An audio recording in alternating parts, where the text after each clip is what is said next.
I wonder if you're going to need the discharge petition. Speaker Johnson hasn't said that he will hold a vote. Are you confident he's going to hold a vote on these extensions? I don't think he'll hold a vote on just a clean extension with no income caps. But there are a lot of Republicans who want a compromise here. I don't want to see 700,000 people in my district pay that much more for premiums, just like this lady's phone call. I don't want to let that happen. And so there's enough Republicans, I would dare say the vast majority of Republicans want a compromise here. Even Marjorie Taylor Greene says she wants a compromise on these tax credits. So it's going to happen. And by the way, what I submitted in this compromise is a bipartisan proposal. Now it's in bill language with Democrats on there. I already know that the leadership, most of the leadership, agree with those basic frameworks on both sides. Here's the words I got from Democrats and Republican leaders. We have nothing we do not like in this. So it's a double negative, but if you interpret it, it means there's nothing bad in this compromise. But this is how you get stuff done. Just a clean extension is not going to pass. First of all, it passed with 0 Republicans in 2021. It was a Democrat-only bill. So this is our chance to make some, I think, smart changes to it. But we still need an extension of some type. How many Republicans do you think you can get on this? I think the vast majority will support what I'm proposing. Now, there is some pushback. Why is Obamacare or the ACA so unaffordable? Why do we put so much more money? There is that debate. I think you're not going to solve that by December 31st. So what I propose, let's do a 2-year extension with income caps and the changes that I submit. And in the meantime, let's figure out if we can find something better to lower costs. But we're not going to do this before December 31st. Let's do this right now. Yeah, and the woman that you were speaking to, Sherry, $48,000 a year is what she says her health care is going to climb to. And she makes the point that it's more than her annual salary, putting her in an impossible situation. Here's the other sticky part. If you are able to get something passed in the House and in the Senate, are you confident the president's going to sign it? I think he will. I mean, first of all, I can't guarantee for sure what he'll do, as you know, but I believe he would support it just because he doesn't want to see people's health care costs climb either. Now, he's got other ideas of giving money direct to individuals, but he will support a bipartisan bill, I believe. I mean, what do you think of that plan to give people money directly? How do you feel about that? I would prefer doing what I'm recommending. I think what I'm putting out there has broad support both sides of the aisle, and so I think we stick with that. Just trying to, let's say this lady from La Vista, and I appreciated her call. And by the way, I couldn't continue to do a shutdown. We can't have 1.4 million people not getting paychecks from the federal workforce and force 42 million people not to get SNAP. So I'm going to vote to fund our government, but we do got to fix this. But it's not fair for this lady to have to pay $48,000. I totally get that. We got to come to the table with a plan. And by the way, you're not going to give $48,000 for her. $2,000 checks to her is not going to help, right? Yeah. And so it's inadequate. We got to lower her premium back down to normal. Let me ask you about the other discharge petition, and I'm going to ask you in light of the emails that have come out today regarding Donald Trump and Jeffrey Epstein. Was writing to Ghislaine Maxwell in 2011 and to the author Michael Wolff in 2015, talking about Donald Trump knowing more about Jeffrey Epstein's behavior than Donald Trump has said he knew. He denies it. Given these emails, do you feel like you want to sign on to this discharge petition? Well, there's going to be 218 votes with the addition of the Arizona Congresswoman today. I will vote for yes on the floor. So, but we got to just be candid here. So we vote on this in the House and it passes. It will pass. It has to go to the Senate. Okay, will the Senate vote on it? Will it have 60 votes? I don't know. Then it has to go to the president. Is the president going to sign it or is he going to veto it? I would just submit to you, Katie, that right now we're getting results. Our oversight committee is using subpoenas. They're getting this data. They put a massive dump of information today of everything that we've been able to get from the White House and from other sources. So the oversight committee is actually working right now. I mean, it was the oversight committee that got the birthday card that came out about a month ago. And so this is all through the normal oversight committee. and I get it. People want to see this discharge petition. I think it's a little bit of a false hope that's going to provide this great results. It's still got to work its way through the Senate and the president, but we're already getting a lot of results. And I also would just to be realistic, if there were a lot of bad things about Trump in there, I am convinced Joe Biden's administration would have found a way to leak it.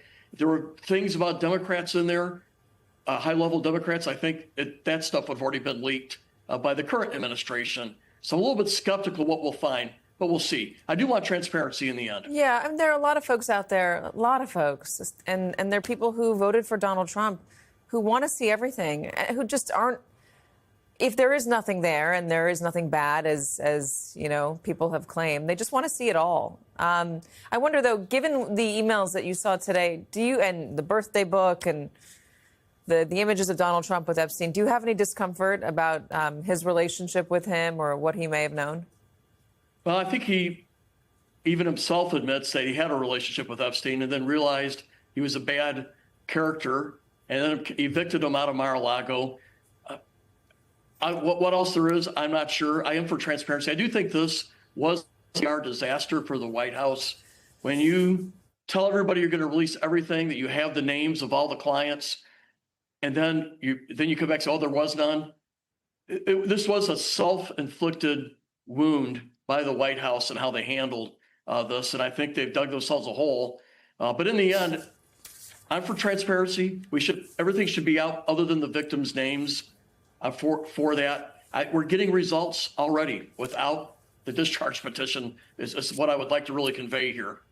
Yeah, I mean, listen, the subpoena to the estate is what got these emails today. Let me ask you about affordability. The president has been talking in interviews saying that the economy is fine, that affordability is a lie by the Democrats. Affordability was a big issue in the elections, excuse me, a couple weeks ago or a week ago. And if you look at the polling, people are pretty upset about affordability. How do you see the economy right now? Do you believe that the White House is fully in touch with the complaints people have, frankly, with what got them elected in the first place?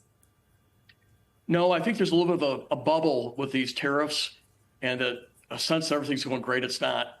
I think the elections from last week should be a wake-up call. We expected to lose on the Republican side in New Jersey and fairly Democratic states. But if you want to be candid, you got to look at those results, and the margins of victory were significant. And it should be a wake-up call for Republicans at that. And it is for me and my peers in Congress. And the president did get elected a year ago, primarily because of the border and inflation or affordability, as you say. The affordability hasn't become better over the last year. Maybe gas prices have gone down, as the president says, but the supermarket prices are bad. And there's a lot of instability. You look at hiring numbers right now are down. Companies are firing people or laying off people. It's really the tariff instability is behind a lot of that. I'm not a believer in tariffs, and I didn't campaign on it. I don't support them, but I do think that the voters took it out on Republicans last Tuesday. Yeah, because of the affordability issue. But also, I think it's a little deeper than that. There's a lot of sense of chaos. There's also a lot of sense of this anger towards the other side and going after each other using the judiciary and the justice system. It wasn't good when Biden did it. It's not good that Trump's doing it. And that's the sense that there's this civil war and this hyper partisanship.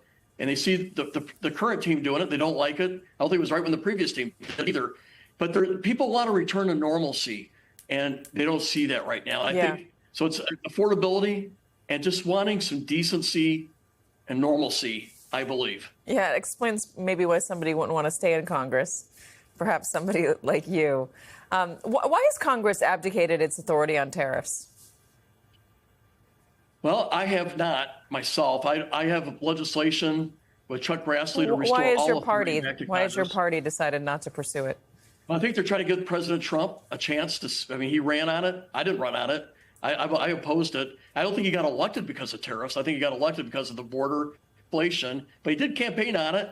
So a lot of the Republicans want to give him a chance or afraid to go against him on one of his signature policy things. But I see disaster on the horizon. Just look at coffee. Coffee's up 21%. Why are we putting tariffs on coffee when we grow only 1% of our coffee needs in our country? So it's strictly a tax on American consumers. And I can give you hundreds of these examples. I don't think it works. And I do believe that I hope the Supreme Court will rule that this is really an Article 1 power under Congress and that he's overstuffed and we can bring this back. But to your point, a lot of the party want to give the president an opportunity to do a signature policy thing. But I think it's going to lead to serious economic disruption. And I think it's better to speak up now and push back. Yeah, really interesting. Hey, listen, I live in New York City, so I'm sure the prices are going to be higher here, but I paid $20 for a pound of coffee, and I thought that was insane until I paid $25 for a pound of coffee the following week. So, yeah, Right. It's definitely not affordable. Congressman Bacon, thank you so much. And just to be clear, I want to make sure I heard you correctly. You will be voting yes on releasing the Epstein files if it makes it to the floor, and you believe it will. If it goes on the floor, I get a lot of pushback. Why don't you put your name on the discharge petition? And I'm just going to be subtle in my response. Just look at all the few Republicans are on it and who they are. It's going to come on the floor. I will vote yes.